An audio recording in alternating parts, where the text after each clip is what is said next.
Il est temps pour moi de vous raconter la fois où j'ai passé le casting de koh. C'était en 2019. J'ai été rappelée, les amis, j'ai été rappelée. On m'a rappelée 3, 4 fois. Je suis allée 2 fois à Paris. J'ai passé 3 phases de sélection. J'ai été éliminée juste avant de passer les tests médicaux. Bref, je vous raconterai absolument tout dans cette vidéo. C'est parti. Et d'ailleurs, il vous reste 3 semaines pour postuler à koh 24. Je compte sur vous, c'est maintenant et je vais vous aider à réussir votre candidature. Pourquoi et ça s'appelle KL24? Parce qu'à chaque fois, ils font ça. Genre KL24, ça veut dire que ça va être diffusé en 2024. Donc, vous postulez maintenant, ça se finit mi-novembre. Vous serez recontacté là en fin d'année. Vous allez passer tous les castings fin d'année. Début d'année prochaine, vous allez partir en tournage.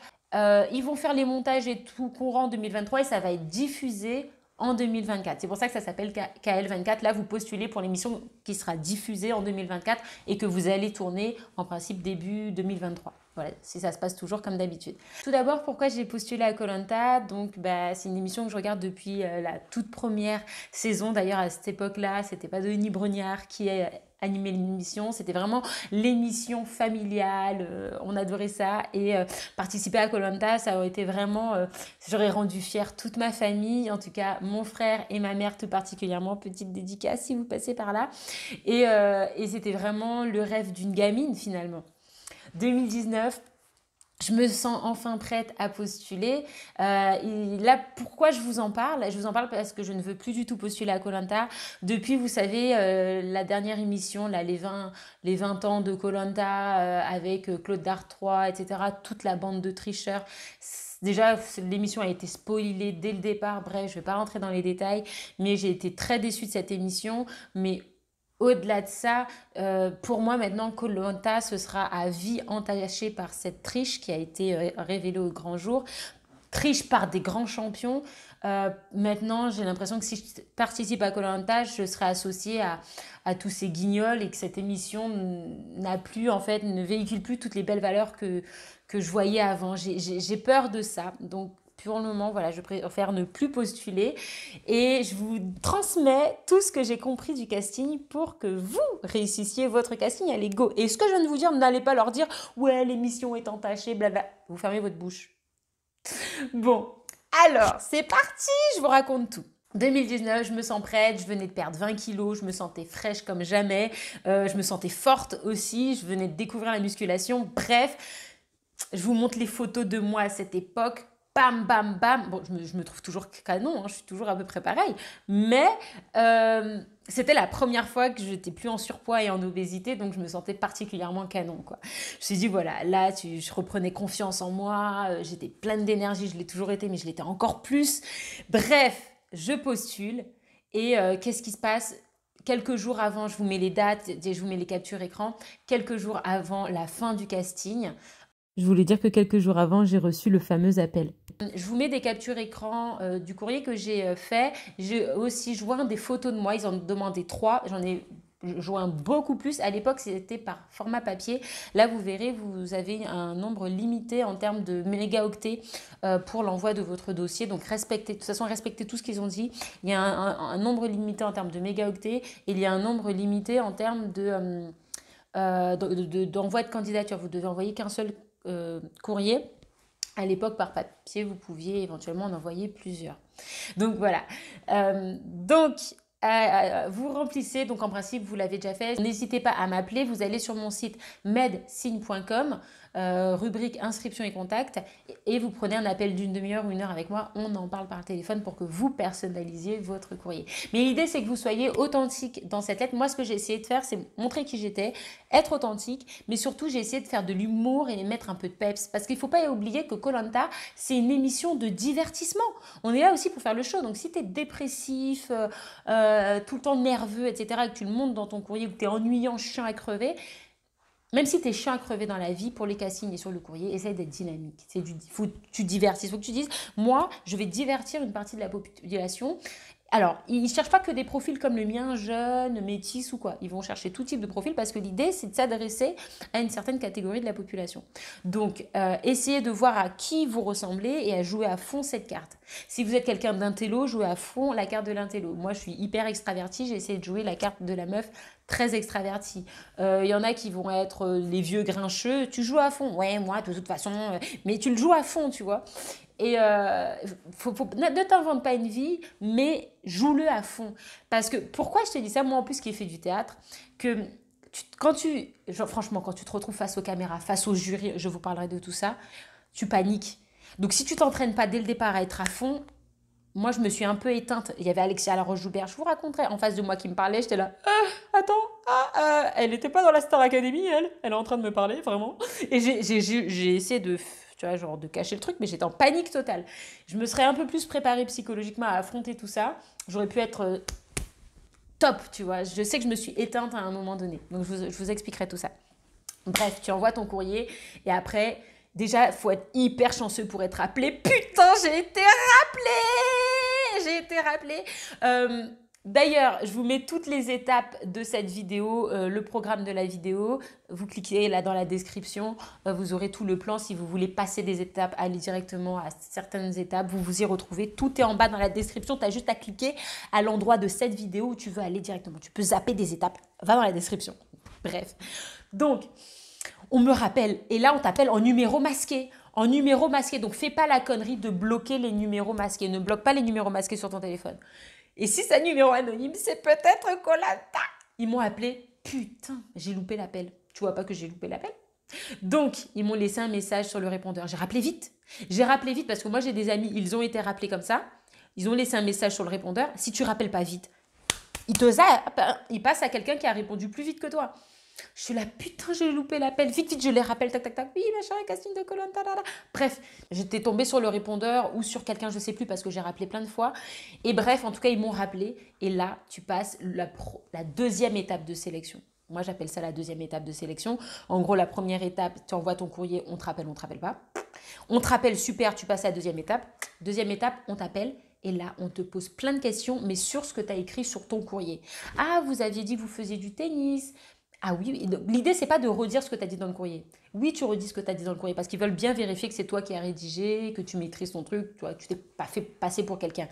Mais tu le dis avec de l'énergie, du peps. Tu fais comme si tu t'adresses à des milliers de téléspectateurs. Tu fais comme si tu t'adresses au jury final. Ouais, moi j'étais là. Oui, je fais du tennis. En plus, moi, j'y mets mes tripes sur le terrain. Je joue la balle comme si ma vie était en jeu. Et puis j'essaie de faire de l'humour. Je saurais pas vous le refaire. Mais voilà, je la faisais rire de temps en temps. Nickel. À partir du moment où tu vois que la casteuse, elle commence à rire, nickel. Te pose des questions, voilà, sur ta vie. En fait, il reste vraiment autour de ton courrier. Et puis pour voir si tu es à l'aise, je pense que c'est ça. C'est pour voir si tu es à l'aise au téléphone, si tu n'es pas timide, si tu n'es pas intimidé parce que c'est le casting, etc. Ça a duré, franchement, c'était hyper. J'ai l'impression que ça allait durer une éternité en même temps que c'est passé super vite. Mais ça a dû durer 5 minutes, je crois, quelque chose comme ça. Franchement, j'ai plus trop la notion. Entre 2 et 5 minutes, je crois. Mais je m'attendais à ce que ce soit. Peut-être même que ça durait plus longtemps au final. Franchement, à chaque fois que tu passes les phases de sélection, tu as l'impression que c'est une éternité. Et l'attente est interminable. Et d'un autre côté, genre l'attente entre les appels et tout, c'est interminable. Et d'un autre côté, au moment où tu y es, ça passe à une vitesse. En fait, le temps ne compte pas au final. C'est pas le plus important. Le plus important, c'est que du début à la fin, tu te donnes à 100%. T'as compris? Là, j'essaie de te donner l'énergie que tu dois donner. L'énergie, cette énergie-là, je l'avais du début à la fin, sauf à la dernière étape où je me suis retrouvée face à Alexia Laroche-Joubert et Julien Magne. On en reparlera. J'ai paniqué, mon pote. J'étais pas prête. Je ne savais pas qu'il y aurait ces personnes. Donc, prépare-toi dans ta tête et tu restes comme tu es. C'était quelqu'un de sympa, dynamique, là, paf, t'effondre pas. On s'en bat les reins. Que ce soit des gens aux côtés, là. On s'en fout. Bref, on me rappelle. On m'envoie un mail, je vous montre là des extraits du mail. Jess, tu es convoquée à tel endroit. Donc pour des raisons de confidentialité, je ne vais pas vous dire à quel endroit ou quoi qu'est-ce. Je ne veux pas leur causer du tort, c'est pas le but. Je sais qu'ils ont des grosses clauses comment dire, ils doivent vraiment rester discrets sur les phases de sélection, le déroulé et tout. Je vais essayer de pas trop vous en dire. Mais bref, je suis invitée à un endroit. Et là, c'est la troisième, moi j'appelle ça la troisième phase de sélection, où tu es convoqué à Paris pour un entretien filmé. Et moi, je vais te donner une petite astuce. Moi, dès le départ, je suis partie du principe que toutes les personnes que j'allais croiser dans ce bâtiment, dès l'accueil, des machins, des ceci, ce sont tous des gens qui m'analysent pour savoir si je suis quelqu'un de poli. Donc, je disais bonjour à tout le monde. Même un nana, je ne savais pas si c'était un candidat, un concurrent. bonjour, nana. Et je restais muette. C'est-à-dire qu'ils te disent quand tu arrives dans ce bâtiment à l'accueil de pas dire que c'est pour faire le casting de koh. Je crois qu'ils te disent de pas dire ça. Donc la nana en bas, elle n'est pas au courant. Donc ne viens pas en bas dire oui, je viens pour le casting de koh. Toutes les étapes que tu vas faire après, tu fermes ta bouche. Donc moi, je suis montée, il y avait un mec, je ne sais pas si c'est un candidat, pas un candidat qui était là à côté de moi. Je lui ai dit bonjour, je lui ai pas dit tu viens aussi pour le casting de koh.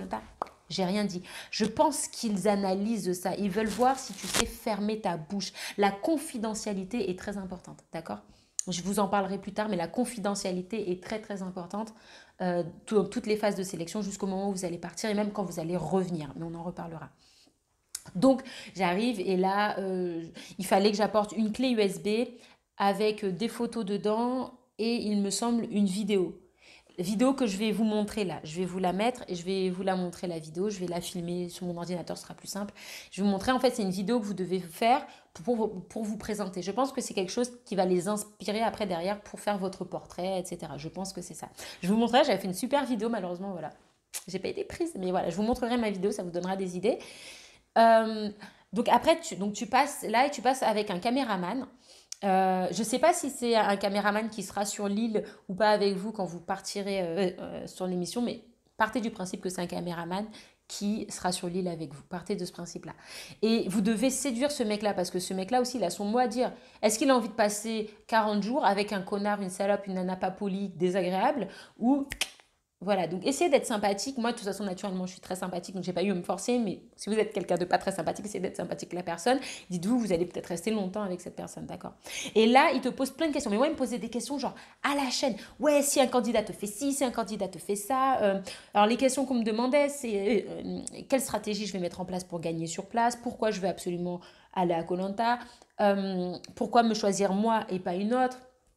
Etc. Donc moi, les choses que j'ai pu dire, c'est que moi, je serai stratège, que je suis super forte en sport, mais je vais faire genre au début que je suis pas trop forte pour pas faire trop peur aux gens, mais voilà, que je suis super sympa, dynamique, que je mettrai la bonne ambiance sur le camp, que s'il faut retourner ma veste, moi, je retournerai ma veste. Je suis comme ça, moi, de toute façon, à partir du moment où on joue la gagne, on joue la gagne. Je suis pas là pour dire, ouais, moi, je vais être éliminée au nom de notre amitié. Ah, il n'y a pas d'amitié qui compte. Il n'y a pas d'amitié. Voilà, donc ça c'est mon caractère. Après, si c'est pas ton caractère, il y en a qui ont été loyales dans koh Lanta, ils ont été pris. Hein, donc c'est vraiment ton caractère. Change pas de personnalité. Moi, je te déconseillerais de changer de personnalité parce qu'au bout d'un moment, ça va se voir, je pense, quand tu seras sur l'île affamé.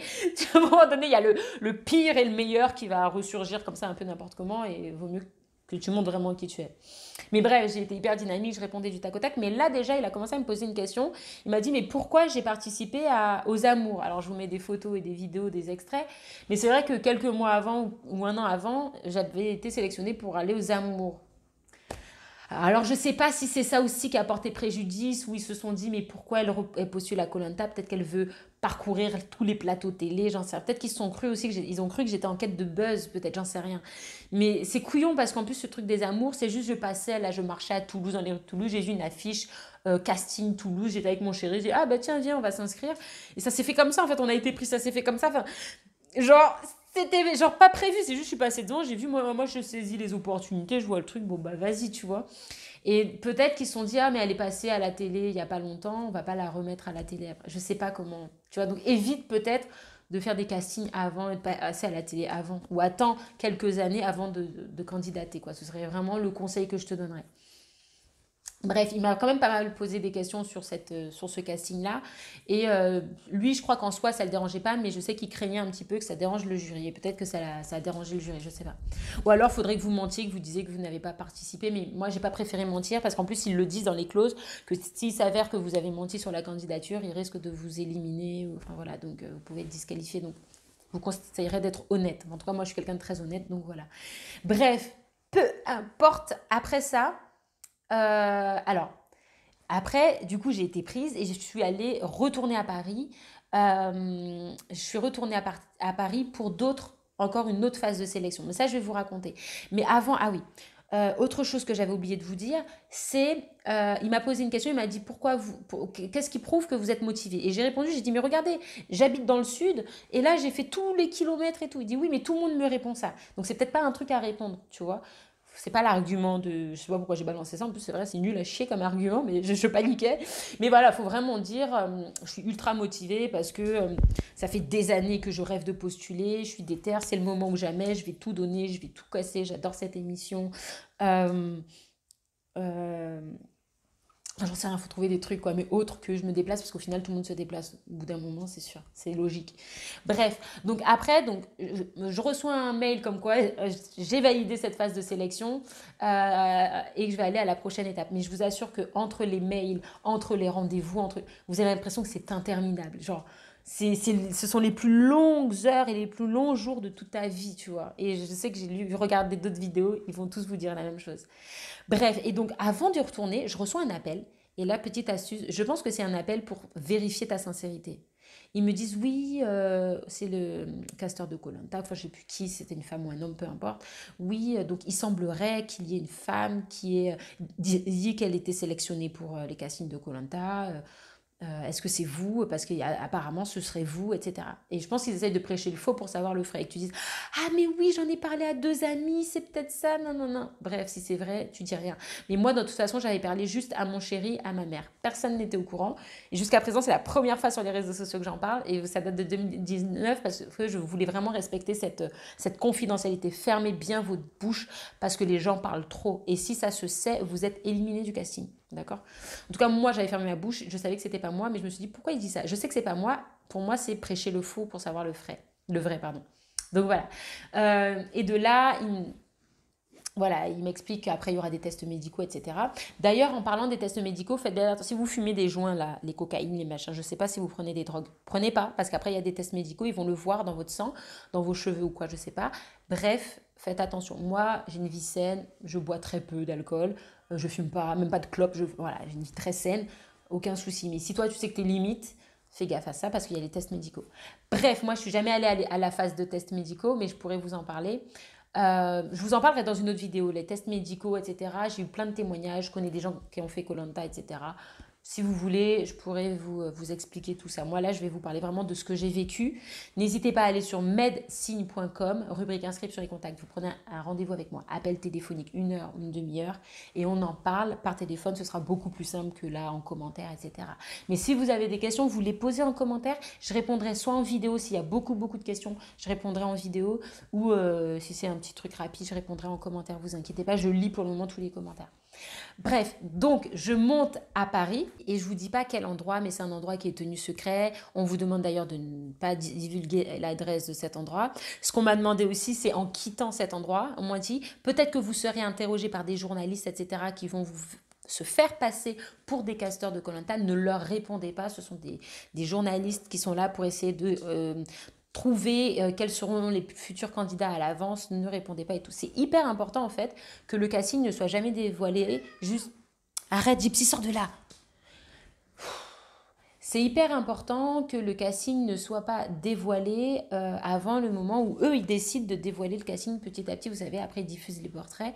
Il faut que vous ne spoilez pas ce truc. Donc ça, c'est très important, jouer le jeu. Franchement, il en va du bon déroulé de l'émission aussi, quoi.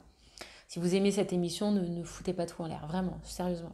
Bref, donc tu arrives à cet endroit et là, tu vas passer devant le jury. Déjà, j'ai été reçue dans une petite salle. Ah ouais, mais non, il se passe trop de trucs. Genre, j'ai été reçue dans une petite salle par quelqu'un qui récupère les documents et tout que je devais ramener. Je dois laisser mon téléphone, mon sac, tout est confidentiel. Je ne peux rien enregistrer ou quoi, tu vois. Ensuite, j'ai rencontré la psychologue, super sympa d'ailleurs. Donc, je lui ai dit que j'étais surdouée au potentiel. Bref, on a super bien parlé. Moi, je l'ai adorée, super adorable. Donc, je pense que c'est elle qui va un peu voir si vous avez un profil plus ou moins équilibré, stable, etc. Ensuite, vous rencontrez un médecin. Bon, alors, ce médecin, sincèrement, je ne veux pas critiquer le médecin, mais ne pas poser beaucoup de questions plus que ça. Enfin, tu lui remets le document médical que tu as dû faire remplir par ton médecin traitant. Mais au-delà de ça, il n'a pas fouillé plus que ça, tu vois. Donc, je pense qu'il fait confiance à ton médecin traitant, tout simplement. Et ensuite, tu rencontres le jury final. Le jury. Je ne pensais pas qu'il y avait autant de monde dans ce jury. Je crois qu'il y avait 4 personnes ici, 4 personnes là. Tu es debout, fond blanc, filmé. Grosse caméra comme ça pointée sur ta tronche. Je pense que c'est le genre de caméra qu'il y a sur l'île, mais c'est une énorme caméra. Donc déjà, t'as les spots et tout, t'as la caméra comme ça, t'es là. Alors attends, je te parle à toi, mais il y a un espèce de gros machin là. J'étais vraiment perturbée. Après, à ma gauche, il y avait un monsieur qui était hyper charismatique. On voyait que c'était lui qui avait presque le dernier mot sur tout. J'apprendrai plus tard que c'était Julien Magne, je crois, grand patron de TF1 ou je sais pas quoi. Enfin bref, je connais pas trop les trucs, mais après, quand j'ai vu sa tête, j'ai fait Ah, mais il était au jury, toi, mais il m'impressionnait beaucoup, mais je crois qu'il m'a pas parlé ou très peu. Il y avait une nana ici qui me parlait un peu ronde. Euh, Frère, sincèrement, si tu vois cette vidéo, j'avais envie de te baffer. T'étais désagréable avec moi, hein. Mais je pense qu'elle joue un peu à la méchante. Et de ce côté, il y avait Alexia Laroche-Joubert qui, elle était douce et adorable. J'adore cette femme, de toute façon, je suis pas très objective. Mais elle me stressait, tu vois. Et des fois, elle était souriante, des fois, elle était hyper froide. Enfin, il faut gérer ça. Je pense qu'ils le font exprès, mais il faut gérer ce truc. Il aurait fallu que je reste genre dynamique, mais je sais qu'à un moment donné, je me suis effondrée. Notamment parce qu'ils ont parlé de mon papa qui venait de décéder et il y avait des trucs autour de ma famille qui allaient pas trop à ce moment-là. Et je me suis un peu effondrée. Je sais, j'ai pleuré pendant genre une demi-heure. Une demi-heure, n'importe quoi. 30 secondes, je vais dire 30 secondes, j'ai dit 30 minutes, n'importe quoi.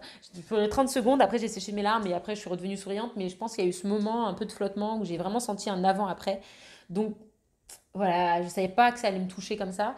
Mais en tout cas, si vous vivez des choses un peu fortes dans votre vie, euh, tu te mets dans un délire où on s'en fout. Tu dis, ah, je préfère pas en parler maintenant, on en parlera plus tard, vraiment. Voilà, bref, j'aurais dû faire ça, par exemple, tu vois, typiquement. Et Alexia Laroche-Joubert qui me posait des questions super adorables. Bon, il y a des questions que j'ai pas trop aimées. Elle a beaucoup posé des questions sur mon QI, parce que j'ai dit que j'étais surdouée. Et heureusement que je n'aurais pas dit que j'étais autiste, parce que là, je sais pas dans quoi on serait parti comme question. Mais et ça m'a pas plu, genre elle m'a demandé combien j'avais de QI. Ça m'a saoulé en fait qu'elle insiste parce que je voulais pas lui dire le chiffre. Je lui ai dit voilà, j'ai un QI non calculable, blablabla. Oui, mais il a été estimé à combien? Donc, elle a l'air de bien connaître les hauts potentiels pour savoir qu'on estime le QI, même quand il est non calculable. Donc j'ai été un peu impressionnée par ça. Donc je pense qu'elle a une très bonne culture générale en psychologie, et de manière générale tous. Je pense qu'il doit y avoir un directeur artistique, quelque chose comme ça. Il doit y avoir un psychologue aussi dans le jury. Il y a des gens très très compétents, très qualifiés en face de vous, attention.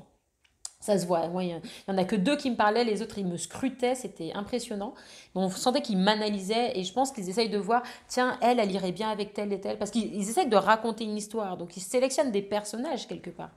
Donc voilà, j'ai pas été sélectionnée peut-être pour rien avoir, peut-être qu'ils avaient déjà sélectionné une métisse qui me ressemblait, et puis ils se sont dit, elle, ce sera pour une prochaine fois, peut-être, tu sauras pas. Et bref, elle voulait insister, donc je lui ai dit que j'avais 131 de QI, ben voilà. Ouais. Voilà, je sais que ça m'a, non, je sais pas si elle a ressenti mon agacement. Moi, ça m'a saoulée parce que je dis, mais pourquoi je te dis que je suis au potentiel, on s'en fout du chiffre en fait. Enfin, demande-moi comment je le vis. Mais j'aurais peut-être dû lui dire, mais on s'en fout du chiffre, tu vois, j'aurais dû peut-être être authentique, mais j'ai pas osé. Et je pense qu'il faut que vous osiez être ce que vous êtes dans la vie. Considérez que vous avez des potes en face de vous, vraiment. En tout cas, moi, si j'ai un conseil à vous donner, c'est ça. Et voilà. Et alors ensuite, autre chose que j'ai jamais vu dans les vidéos. Du coup, au moment de rentrer de Paris, j'ai passé ce casting. Pour moi, je l'avais pas trop réussi. Ah oui, ce que je vous ai pas dit, c'est qu'après le jury, on te prend en photo. Donc il y a un photographe qui te prend en photo un peu sous toutes les coutures. Il te demande de faire des postures rigolotes, etc. Et il te prend en photo, portrait, de plein pied. C'est bien précisé de venir en maillot de bain, euh, pas blanc. Et moi, je suis venue avec un maillot de bain blanc. Donc voilà, la meuf qui a rien compris à la consigne. Donc écoutez bien les consignes. Mais bref, il a quand même pris les photos et tout. Donc après, je rentre de Paris. Et sur la route, sur l'aire d'autoroute, d'ailleurs, je m'en rappelle, un autre appel. Et là, c'était des journalistes qui m'appelaient. Ils m'ont posé plein de questions sur ma vie personnelle. Par exemple, j'avais dit que j'avais fait des compétitions de tennis, des judo. Ils m'ont demandé s'ils étaient à l'échelle départementale, régionale. Là, pour le coup, ils ont vraiment creusé ma vie. C'était très sympathique et c'était, pour le coup, très bon enfant. Pas de pression particulière, être juste sympathique, etc. Et ils m'ont aussi posé des questions sur quels candidats je trouvais les plus emblématiques, etc. Et je soupçonne qu'à ce moment-là, ils préparaient déjà koh les 20 ans de koh tu sais, avec justement la fameuse émission avec Claude Dartrois, etc., où ils ont Théoura et tout, où ils ont triché. Et ils m'ont demandé pour moi quels étaient les candidats les plus emblématiques. Donc moi, j'avais dit Moundir, par exemple, je kiffais Moundir. Et donc du coup, comme par hasard, après, ils ont sorti cette émission. Donc je pense que là, ils profitaient des candidats qui sont fans de koh pour un peu sonder le terrain et savoir quel genre de personnage on voudrait voir pour les 20 ans de koh quoi. Je pense que c'était ça. Petite, petite anecdote. Et puis au final, j'ai reçu un mail qui me disait, au bout de quelques semaines, je vous montrerai, de toute façon, je vous mets les captures, J'ai reçu un mail qui me disait malheureusement que j'avais pas été sélectionnée pour cette émission, donc voilà, pour cette saison, mais qu'ils gardaient ma candidature dans le dossier, qu'ils me recontacteraient. Et moi, vexée, je leur ai dit c'est pas la peine de me recontacter. Ne me recontactez pas, j'ai d'autres projets et tout. Et puis notamment, bah, tu vois, 2019, j'avais postulé. En 2020, j'ai accouché de ma fille, donc quelques mois après leur refus, je suis tombée enceinte. Voilà, moi, je savais que j'avais ma vie de famille à construire et je voulais en fait faire koh avant d'avoir des enfants. Voilà, c'était mon but avant d'être mère. Puis maintenant que je suis mère, je ne me vois pas partir 40 jours comme ça. Non, non, non. Là, ça m'intéresse plus du tout. Peut-être que ça m'intéressera de nouveau dans 5 ans, 10 ans. Mais a priori, ça m'intéresse plus. Donc là, je vous laisse tout de suite avec la vidéo de présentation que j'avais faite, qu'on m'avait demandé d'apporter quand je suis montée voir le jury final. Donc voilà la vidéo. Vous pouvez vous en inspirer. Enfin, je m'en fiche dans tous les cas, j'ai pas été prise. Moi, je trouve que cette vidéo, elle est nickel, elle est super. Mais écoute, j'ai pas été prise, donc il y a quelque chose qui a pêché, je pense, dans ma candidature. Ou alors, comme un des casteurs m'a dit, peut-être aussi qu'ils ont sélectionné déjà une nana qui s'appelle Jessica. Et moi, je m'appelle Jessica. Et voilà, ils veulent pas avoir deux Jessica dans la même saison. Donc, c'est aussi des fois juste pour des conneries comme ça que t'es pas pris. Donc, faut pas non plus tout remettre sur soi, tu vois. Donc, voilà pour tout ce que j'ai pu vous dire. Si j'ai oublié des choses, n'hésitez pas à me poser des questions. Mais je pense qu'on a à peu près fait le tour là. J'habite à 20 km de... Je déteste les insectes et un de mes défis sera de le cacher aux autres candidats. Bonjour, je m'appelle Jessica Bessarion, j'ai 28 ans, j'habite à... Et ceci est ma candidature. Suivez-moi. Ouais, enfin si je pars sans la caméra, ça va être compliqué de me suivre. Quand je fais du sport, je le fais à la salle de musculation, sur un court de tennis ou avec mon chéri. Non, non, non, non, ce n'est pas ce que vous croyez. Vous voyez, c'est pas ce que vous croyez. Dans la vie de tous les jours, je suis une leaduse. En fait, j'ai toujours été déléguée de ma classe. Pour tout vous dire, je regarde koh depuis que j'ai 10 ans. Et depuis que j'ai 10 ans, je n'ai pas loupé une seule émission. J'ai bien eu le temps de me faire ma propre idée de la stratégie que je mettrai en place. Je vais arrêter la vidéo ici parce que après je parle un peu de ma vie personnelle. Bon, rien de secret, mais voilà, je préfère arrêter. Si vraiment vous voulez la voir en entier, n'hésitez pas à me le dire dans les commentaires. En tout cas, je vous remercie de m'avoir suivi jusqu'ici et je vous souhaite une très bonne candidature. Je vous souhaite le meilleur. N'hésitez pas à me tenir informé si jamais. Et n'hésitez pas à m'appeler si vous avez besoin de conseils sur medsigne.com. À bientôt!